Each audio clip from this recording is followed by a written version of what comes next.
आगे बढ़ेंगे। कई रियासतों में हिंदू कम्युनिटी की तादाद बहुत कम है, जिसमें हिंदुओं को अक़लियती दर्जा देने का मुतालबा करते हुए सुप्रीम कोर्ट में एक अर्जी दायर की गई थी।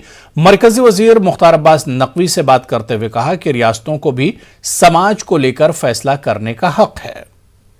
वजीर मुख्तार अब्बास नकवी हमारे साथ हैं। सर, अक्सर बात होती है अक़लियतों को लेकर के, लेकिन अक़लियत का दर्जा कौन दे, इसको लेकर के किस तरह का पक्ष है? देखिए, जो 6 नोटिफाइड माइनॉरिटीज हैं वो सेंट्रल द्वारा नोटिफाइड की गई हैं।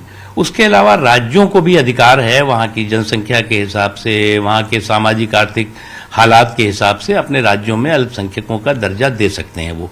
और कई राज्यों ने, महाराष्ट्र ने दिया है, मध्य प्रदेश ने दिया है, राजस्थान ने दिया है, कर्नाटक ने दिया है, कई राज्यों ने दिया है।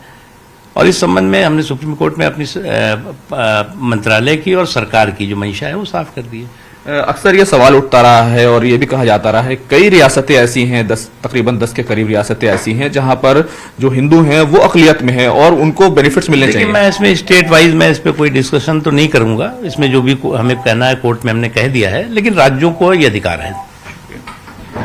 कैमरामैन जगदीश गौतम के साथ खुर्रम शहजाद, न्यूज़ 18, दिल्ली।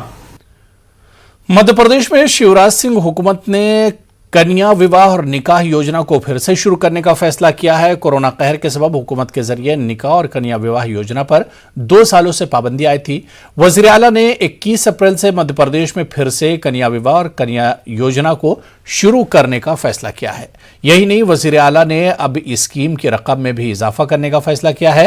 पहले स्कीम के तहत लड़कियों को शादी के लिए जहां 51,000 रुपये दिए जाते थे, अब इन्हें 55,000 रुपये सरकार की जानिब से अदा किए जाएंगे। इस ताल्लुक से वजीर आला शिवराज सिंह कुछ इस तरह अपने ख्यालात का इजहार करते हैं।